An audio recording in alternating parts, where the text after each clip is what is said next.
Birthday కార్యక్రమం జరపడానికి మన క్రీడా సహోదరి సత్యవతి గారు, అలాగే వారి కూతురు స్వరూపరాన్ని బట్టి, మరి తమ్ముడు మనోజ్ని బట్టి,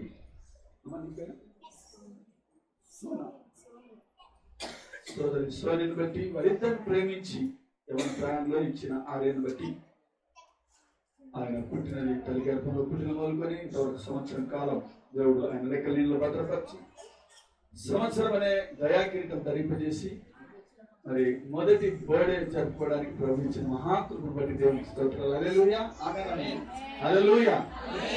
ఎందుకంటే దేవుడు చేసిన మేలను దేవుని సన్నిధిలో కృతజ్ఞత చెల్లించడం ఆయనకి ఎంతో ఇష్టం. మనం ఇచ్చే డబ్బుల కంటే, కానుకల కంటే, కానుకలు సేవకు అవసరం, నేను కాదను, కానీ అంతకంటే ఈ హృదయం దేవుని సన్నిధిలో కుమరించాలి. దేవా, ఎంతో మందికి సంతానం లేదు, ఎంతో మంది నిందలు అవమానాలు పొందుతున్న వారు లోకంలో లేకపోతే నన్ను ప్రేమించావు, నాకు ఇచ్చావు, కుమారుని ఇచ్చావు, స్తోత్రాలను. అలాంటి కృతజ్ఞత హృదయం మరి ఈ బర్త్డే జరుపుకుంటున్న తల్లిదండ్రులే కానీ చేరిన ఎంతోమంది సంతానం కలిగి ఉన్న బిడ్డలందరూ కూడా కలిగి ఉండాలని మరొకసారి ప్రభు పేట మీకు జ్ఞాపకం చేస్తూ, చేరి వచ్చిన మీకు అందరూ కూడా చిల్డ్రన్ బాప్టిస్ట్ సంఘ పక్షాన మీకు అందరికీ శుభములు తెలియజేస్తున్నాం. పిల్లలు మరి చాలా షార్ట్గా త్వరగా మన వాతావరణం అనుకూలంగా ఉన్నది, అయినప్పటికీ మరి దేవుని మహాకృపను బట్టి మన దేవుడు చక్కని వాతావరణం ఇచ్చాడు. వర్షం లేకుండా, వర్షం బలంగా ఉంటే కూడా ఇంతమంది రాలేకపోతారు. వాళ్ళు ఎంతో ఆశతో, ఎంతో ప్రేమతో, మరి ఎంతో ఉత్సాహంతో ఈ బర్త్డే, మొదటి బర్త్డే జరుపుకోవాలని వాళ్ళు ఎంతో ఆశతో వచ్చారు. ఆశ గల ప్రాణాన్ని తృప్తిపడతారని వాక్యం ఉంది. దేవుని మాటలు ఏమంటారంటే, యెహోవా యందు నువ్వు సంతోషించుము, నీ హృదయ వాంఛ ఆయన తీరుస్తాడు. వాంఛ అంటే కోరిక. కనుక దేవుళ్ళు ఆనందిస్తే దేవుని నీ హృదయ కోరిక తీరుస్తాడు. హల్లెలూయా. నీ కుమారుని, నీ బిడ్డలను జీవించాలి అంటే నువ్వు దేవుళ్ళు ఆనందించాలి. మరొకసారి మరి మనోజ్ అలాగే సోనియాని బట్టి మరొకసారి స్తుతులు దేవునికి చెల్లిస్తూ ఈ సమయంలో ఒక చిన్న పాట పాడిన తర్వాత ఆ కార్యక్రమంలోకి వెళ్ళిపోతాం. రెండే చరణం ముందుగా. హల్లెలూయా, హల్లెలూయా. నిజంగా ఇందాక పాస్టర్ గారు చెప్పినట్టు గర్భఫలం అనేది దేవుడిచ్చు బహుమానం కదండి. నిజంగా నేను కూడా చిన్నగా బేబీ ఉన్నప్పుడు ఆ హార్ట్ కొట్టుకుంటుంది కదండి. నేనైతే కళ్ళారా చూసిన మా వైఫ్ అల్ట్రాసౌండ్ చేస్తుంటే నాకు అప్పుడు అనిపించింది, దేవునికి థ్యాంక్స్ చెప్పిన ప్రభావ, నీకు చాలా వందనాలు ప్రభావ. ఎందుకంటే ఈ భూమి మీద దేవుడు ఎంత గొప్పగా సృష్టించినంటే అదే అంటాడు కదండి, దావీదు ఏమంటాడు, నువ్వు నన్ను కలగజేసిన విధం చూడగా నాకు భయమును ఆశ్చర్యమును కలుగుచున్నాను. నిజంగా ఎంత గొప్పగా సృష్టి ఇక్కడ ఉన్న మనం అందరం కదా. నిజంగా అంత గొప్ప దేవుని కలిగి ఉన్నాం మనం కదండి. నిజంగా చాలా అందరికి దేవునికి వందనాలు తెలియదామండి. హల్లెలూయా. నిజంగా ఎన్నో గొప్ప కార్యాలు చేస్తున్నాం మన దేవుడు కదా. ఎంత ఆశ్చర్య క్రియలు చేసినావయ్యా, ఎంచలేని ఘనతకు యోగ్యుడనయ్య అనే పాట అందరం కలిసి హృదయపూర్వకంగా మనం అందరము దేవుని ఆరాధిద్దామండి. మరి ఈ పాట వస్తే నాతో పాటు కలిసి పాడండి, కాకుండా సెకండ్ టైం పాడడానికి ప్రయత్నం చేయండి. అందరం కలిసి దేవుని ఆరాధిద్దామండి. అందరం చప్పట్లు కొట్టి పాడదాము. ఇంత ఆశ్చర్యకరమైన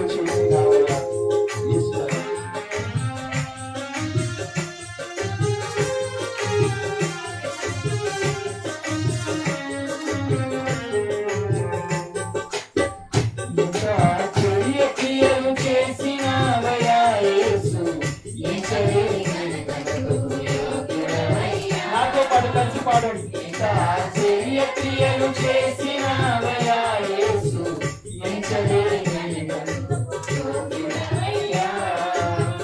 ఇంత కృప చూపించి ఇన్ని నాలు పోషించి, ఇంత కృప చూపించి ఇన్ని నాలు పోషించి, చింతలన్నీ తీర్చిన తండ్రి నీవయ్యా, నా చింతలన్నీ తీర్చిన తండ్రి నీవయ్యా.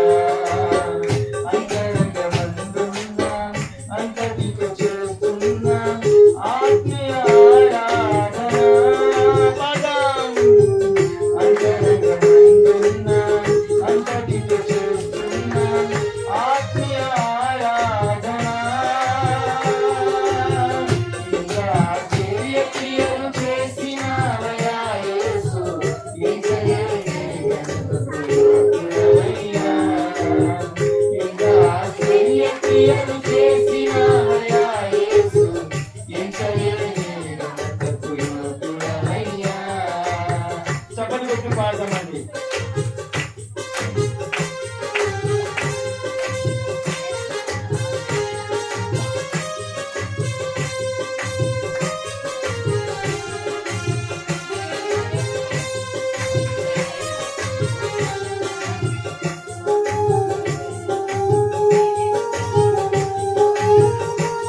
ఆత్మీయ ఆరాధన అంతరంగమందున్న అంతటితో చేస్తున్న ఆత్మీయ ఆరాధన ఎంత ఆశ్చర్య క్రియలు చేసినవయ్యా యేసు ఎసలేని ఘనతకు యోగ్యుడవయ్యా ఎంత ఆశ్చర్య క్రియలు చేసినవయ్యా యేసు ఎసలేని ఘనతకు యోగ్యుడవయ్యా ఇంత కృప చూపించి ఇన్ని నాలు పోషించి ఇంత కృప చూపించి ఇన్ని నాలు పోషించి చింతలన్నీ తీర్చిన తండ్రి నీవయ్యా మా చింతలన్నీ తీర్చిన తండ్రి నీవయ్యా అంతరంగమందున్న అంతటితో చేస్తున్న ఆత్మీయ ఆరాధన అంతరంగమందున్న అంతటితో చేస్తున్న ఆత్మీయ ఆరాధన అంతరంగమందున్న అంతటితో చేస్తున్న ఆత్మీయ ఆరాధన అంతరంగమందున్న అంతటితో చేస్తున్న ఆత్మీయ ఆరాధన అంతరంగమందున్న అంతటితో చేస్తున్న ఆత్మీయ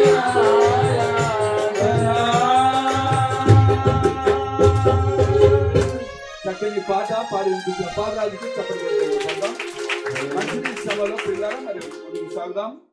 మీకు అందరికీ శుభాలు తెలియజేస్తున్నాను. మంచిది పిల్లరా, ఇది చాలా చక్కటి సమయం. ఇది దేవుడు చేసిన మేలను మనము కృతజ్ఞతలు చెల్లించే కృతజ్ఞత కూడిక ఇది. కనుక ఈ విషయాల్లో కొంత సమయాన్ని మనం పాటిద్దాం. ఈ సమయంలో దేవుని యొక్క వాక్యాన్ని దేవుడు నాకు పెట్టిన కొన్ని మాటలు మీకు పంచుకోవాలని కోరుకుంటున్నాను పిల్లరా. చూడండి, 65వ కీర్తన 11వ వచనం నాకు సహాయం చేయండి.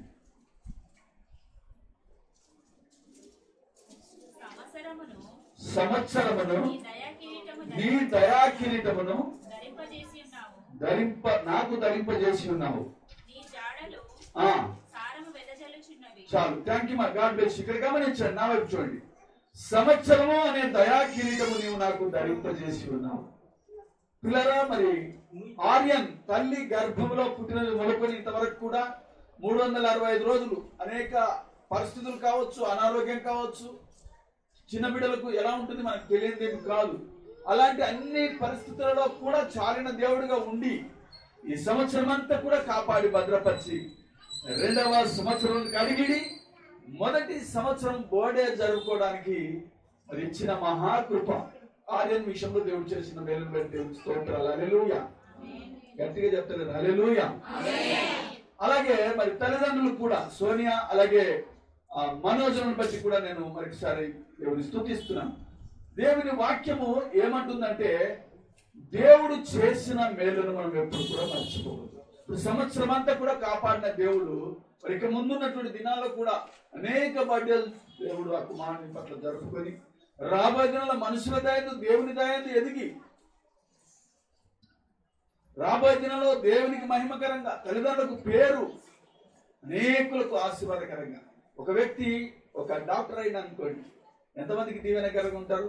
ఆయన ఎక్కడ ట్రాన్స్ఫర్ చేస్తే అక్కడ వెళ్ళిపోతారు. అంటే వెళ్ళిన ప్రతి చోట కూడా ఎంతో మందికి వైద్యం దేవుడు వారికి ఇచ్చిన జ్ఞానాన్ని బట్టి అనేకులను ప్రాణాపాయ నుండి కాపాడుతారు. అంటే వారికి జన్మనిచ్చిన తల్లిదండ్రులకి ఎంత దీవెన. నా మాటలు ఆలోచించాలి. ఎంత ధన్యత, ఎంత గొప్పతనం. ఫలానా వాళ్ళు, అరే వాళ్ళు ఏదో పేదవాళ్ళే, వారు ఏం పూర్ పీపుల్స్, వాళ్ళలో ఇంత గొప్పవాడా అని అన్నప్పుడు నీ బిడ్డలను దీవించిన విధానం చూసినప్పుడు ఇతరులు ఆశ్చర్యపోయే రీతిగా దేవుని మాటలు ఉన్నాయి. ఎప్పుడైతే దేవుని మాటలకు మనం లోబడతామో అద్భుతమైన ఆశ్చర్యక్రియలు మనం చూస్తున్నాము. ద్వితీయోపదేశకాండం 28వ అధ్యాయం నాకు సాయం చేయండి. 28వ అధ్యాయం. నీ దేవుడైన యెహోవా మాట విని శ్రద్ధగా విని నేడు నీకు ఆజ్ఞాపించు ఆయన ఆజ్ఞలను అనుసరించి నడుచుకొని నడల.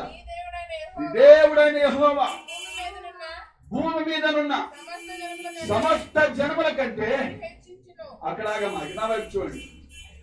ఈ దేవుడైన యెహోవా మాట వింటే, చాలా మంది ఎవరు మాట్లాడారంటే మనుషుల మాటలు వింటారు, మనుషుల ఆలోచనలు వింటారు. వాక్యం చెప్తుంది, నీకు జన్మనిచ్చిన తల్లిదండ్రులను బట్టి నీ బిడ్డ నీకు సంతానం ఇచ్చిన దేవుణ్ణి ఆయన మాటల్ని వింటే, ఆయన మాటలు శ్రద్ధగా వింటే, విని విడిచిపెట్టడం కాదు కదా, విని దాన్ని పాటించినప్పుడు నీ జీవితంలో, నీ బిడ్డల జీవితంలో, నీ కుటుంబ జీవితంలో అద్భుతాలు నువ్వు చూస్తావు. ఏంటి అద్భుతం అంటే అనేకుల కంటే నిన్ను హెచ్చి సచ్చబడిపడుతుంది. నమ్మితే నీ జీవితంలో, నీ బిడ్డల జీవితంలో చూస్తావు. అందరికి ఏముంటుందంటే నా బిడ్డలు కలెక్టర్లు కావాలి, నా బిడ్డలు డాక్టర్లు కావాలి, మా గోత్రంలో, మా వంశంలో, మా రక్త సంబంధంలో ఎవరికి లేనంతగా నా బిడ్డలు ఉండాలి. నవమాసాలు మోసి కన్న తల్లిగా పెంచిన తండ్రిగా జన్మనిచ్చిన తల్లిదండ్రులకు ఇలా దేవుని వాక్యం సెలవిస్తుంది, ఆయన మాటల్ని వినాలి, ఆయన మాటకు నువ్వు లోబడాలి. అప్పుడు నేను సమస్త జన్మల కంటే నిన్ను హెచ్చిస్తాను. చాలా మంది జీవితాల్లో ఆశీర్వాదాలు కావాలనుకుంటారు, కానీ ఆశీర్వాదాలు కావాలి అంటే దేవుని మాటకు మనం లోబడినప్పుడు మాట్లాడదానే. దేవుని మాటలకు మనం లోబడడం నేర్చుకోవాలి. చదవమ్మా ఇంకా. నీవు నీ దేవుడైన యెహోవా మాట వినిన ఎడల ఈ దీవెనలన్నీ కూడా నీవు పట్టణంలో ఎక్కడికి వెళితే ఎక్కడ దీవెన, నీవు పొలంలో దీవించబడతావు. చాలు, ఇక్కడ ఆగమా. నువ్వు ఎక్కడికి వెళ్ళినా, ఇప్పుడు పట్టణానికి అందరు పట్ట చేత పట్టుకుని అందరు ఇక్కడ వచ్చాం. అందరూ నేను చెప్తున్నా, నేను కూడా కావచ్చు, మా పిల్లలు చదువుతున్నప్పుడు నేను వచ్చాను. పిల్లరా, వాక్యం సెలవుస్తుంది, దేవుని మాటకు నువ్వు విధేయత చూపినట్లయితే, దేవుని మాటకు నువ్వు లక్ష్య పెట్టినట్లయితే, నువ్వు పట్టణంలో ఎక్కడికి వెళ్ళినా దీవెన, నీవు అడుగు పెట్టిన స్థలము నీకు ఆశీర్వాదకరంగా చేస్తాడు. హల్లెలూయా, అది దేవుని వాగ్దానం. దేవుని కనికరం లేకపోతే ఈ 1,30,00,000 కలిగిన హైదరాబాద్ లో నిన్ను పోషిస్తున్నాడు, నీ భర్తను పోషిస్తున్నాడు, నిన్ను పోషిస్తున్నాడు. ఆయన కనికరం లేకపోతే మూటములు సర్దుకొని బస్ స్టాండ్, రైల్వే స్టేషన్లే మనకు కేర్ ఆఫ్ అంతే. మనకి ఇక్కడ ఏం లేదు. కొంతమంది ఇక్కడ సొంత ఇల్లు ఉన్న వాళ్ళు ఉండవచ్చు, అందరి సంగతి నేను చెప్తున్నాను, చాలా మంది సంగతి లేదు. ప్రియులారా, కేవలం ఆయన కనికరం ఉంది కనుక మనం ఇంకా బ్రతుకుంటున్నాం, ఇక్కడ బ్రతుకుతున్నాం కనుక ఆయన కృప కొరకు మనము కనిపెట్టుకోవాలని నేను మనం చూస్తున్నాను. అయితే నువ్వు భూఫలము గర్భఫలము, నువ్వు రైతు అయితే, ఒకవేళ నువ్వు ఊర్లలో పొలాలు ఉంటే నువ్వు వేసిన పంటలు కూడా దీవెనకరంగా ఉంటాయి, నువ్వు దేవుని మాట వింటే. అలాగే నువ్వు పట్టణంలో వెళ్తే, పట్టణంలో ఏ దీవెనలు జీతాలు, సాలరీస్. మన బేస్ అంత ఏంటి? సాలరీస్. రైతులకేమో పంటలు, మరి హైదరాబాద్ లో ఈ పట్టణ వాసాలు ఉండే వాళ్ళకి సాలరీలో మేము 30 దినాల ఆ రెక్కల కష్టార్జితం మీద మనం బతుకుతూ ఉంటాం. నీ కష్టార్జితం దీవెనకరంగా ఉండాలంటే నువ్వు దేవుని మాట నెంబర్ 1 పాయింట్. ఒకవేళ నువ్వు వింటే నీ గర్భఫలము దీవెనకరంగా చేస్తానంటాడు. హల్లెలూయా. నేను ఇప్పుడే చెప్పాను కదా, చాలా మంది జీవితాల్లో నా బిడ్డలు ఉన్నత స్థితిలో ఉండాలి, నాకు పట్టిన గతి, నాకు పట్టిన దుస్థితి నా పిల్లలకు పట్టకూడదని ఎంతో మంది కలలు కానీ, ఎంతో మంది తమ తల్లిదండ్రులు పాచి పనులు చేసుకుంటూ తమ పిల్లల భవిష్యత్తు కొరకు కలలు కంటున్న తల్లిదండ్రులు లోకంలో లేకపోలేదు. ప్రియ దేవుని బిడ్డల, కనుక వాక్యం సెలవిస్తుంది, దేవుని మాటకు నువ్వు లోబడినట్లయితే, దేవుని మాటకు నువ్వు విధేయురాలు అయినట్లయితే దేవుడు నిన్ను ఖచ్చితంగా దీవిస్తాడు అనే సత్యాన్ని నువ్వు గుర్తుపెట్టాలి. అందుకే అన్ని ఫలముల కంటే గర్భఫలము శ్రేష్టమైనది, విలువైనది. కనుక మరి దేవుడు మన బిడ్డను దీవించాలి అంటే దేవుని మాటలు మనం వినాలని ప్రభు పెట్టిన జ్ఞాపకం. 112వ కీర్తన నాకు సాయం చేయండి. 112వ కీర్తన మొదటి వచనం. యెహోవాను స్తుతించుడు, యెహోవా యందు భయభక్తులు కలిగి ఆయన ఆజ్ఞలను బట్టి అధికముగా ఆనందించువాడు ధన్యుడు. వాని సంతతి వారు హల్లెలూయా. ఇక్కడ కూర్చోండి, అమ్మ కూర్చోండి.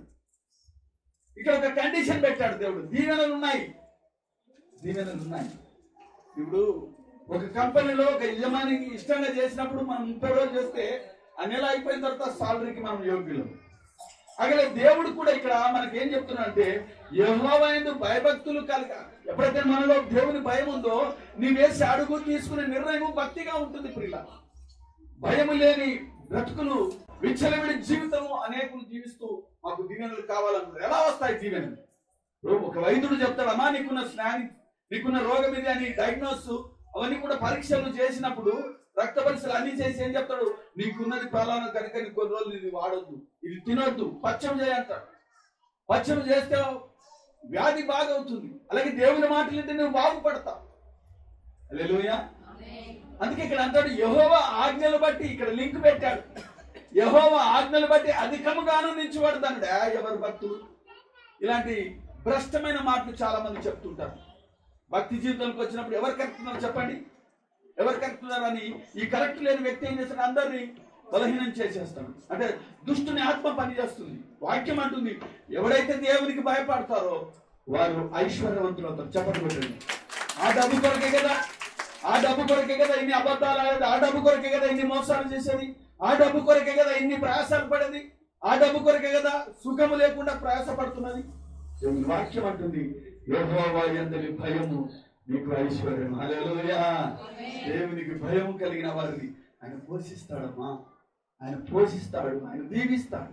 అది ఇక్కడ ఏమంటున్నాడు, యెహోవా ఆజ్ఞలు బట్టి అధికంగా ఆనందించేవాడు ధన్యుడు. ఏమిటా ధన్యత, ఏమిటా ధన్యత అంటే వాని సంతతి భూమి మీద బలవంతుడు. చెప్పండి. ఈ మాటలను ఎత్తిపట్టి ప్రార్థన చేయాలి. ఒక జన్మనిచ్చిన తల్లిగా, పెంచిన తండ్రిగా, కన్న తండ్రిగా, ఒకవేళ ఇక్కడ మనోజ్ కావచ్చు, సోనియా కావచ్చు, ఆర్యన్ కొరకు ప్రార్థించే తల్లిగా ఉండాలి. దేవుడు లింక్ పెట్టాడు, మీరు గమనించారా?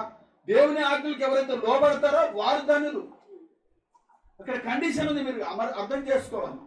దేవుని మాట వినాలి, వింటే నీ పిల్లలు వారి భూమి మీద వారి పిల్లలు బలవంతులు అవుతారు.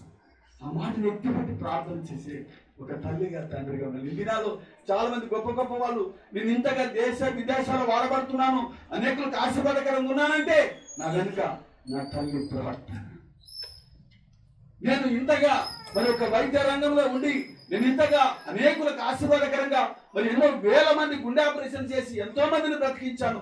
దీనికంతటి కారణం అంటే నా వెనుక నా తల్లి ప్రార్థన. కనుక ఇలా దీవెనకరంగా నేను ఉన్నాను అంటే నా వెనుక నా తల్లి ప్రార్థన అని చెప్తారు. చాలా నా ప్రియ దేవుని బిడ్డలారా, ఈ రాత్రి కాలమా మీ పిల్లలు నా తల్లి ప్రార్థన వల్ల నేను ఈ రీతి అని చెప్పగలిగే స్థితిలో మీరు రావాలి. సిగ్గుపడదాం. ఈ రోజు నుండి మీ బిడ్డల కొరకు ప్రార్థించే తల్లిగా ఉండాలి, మీ బిడ్డల కొరకు ప్రార్థించే తండ్రిగానే ఉండాలి. అది దేవుని వాక్యం. అందుకే లింక్ పెట్టాడు, యెహోవా ఆజ్ఞలు బట్టి అధికంగా నిలిచేవాడు ధన్యుడు, వాని సంతతి భూమి మీద బలవంతుడు. నాకు ఈ మాట ఎంతో ఇష్టం. ప్రతి నిత్యము ఆయన సాధన ఏం చేయాలో చూడండి. చూడండి విలాప వాక్యములు నేను ముందుకు సాగి త్వరగా ముగిస్తాను. విలాప వాక్యములు 2వ అధ్యాయం 19వ వచనం. అందరు చూడాలి, తల్లులు అనేవారు. నీవు లేచి రేయి మొదటి జామున మొర్ర పెట్టుము, నీళ్లు కుమరించినట్లు ప్రభు సన్నిధిని నీ హృదయమును కుమరించుము, నీ పసిపిల్లల ప్రాణము కొరకు. చూడండి ఏమంటున్నా ఇక్కడ, రేయి మొదటి జామున. నా వైపు చూడాలమ్మా.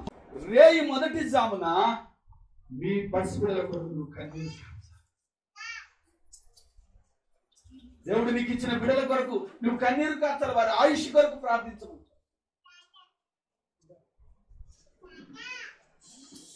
వారి కొరకు నువ్వు ప్రార్థించే తల్లిగా ఉంటున్నావు. చెప్పండి రాత్రి కాలం దేవుడు ఈ ఆర్యన్ బర్త్డే సందర్భంగా దేవుడు మనతో మాట్లాడుతున్నాడు. ఇక్కడ ఎంతో మంది తల్లులు ఉన్నారు, ఎంతో మంది తండ్రులు ఉన్నారు. పిల్లలు మీకు ఇచ్చిన బిడ్డల కొరకు మీరు ప్రార్థించే తల్లిగా ఉంటున్నావా? పరిశుద్ధాత్మ దేవుడు మనతో మాట్లాడుతున్నాడు. ఎంతమంది ప్రార్థిస్తున్నారు? ఆ క్రమంలో పెంచాలి, ఆ భయభక్తులు పెంచాలి. నీవు ఆదివారం గుడికి వస్తే నీ పిల్లలు గుడికి వస్తారు. భార్య భర్తల పిల్లల ముందు కొట్లాడుతుంటే వాళ్ళు కూడా నేర్చుకుంటారు.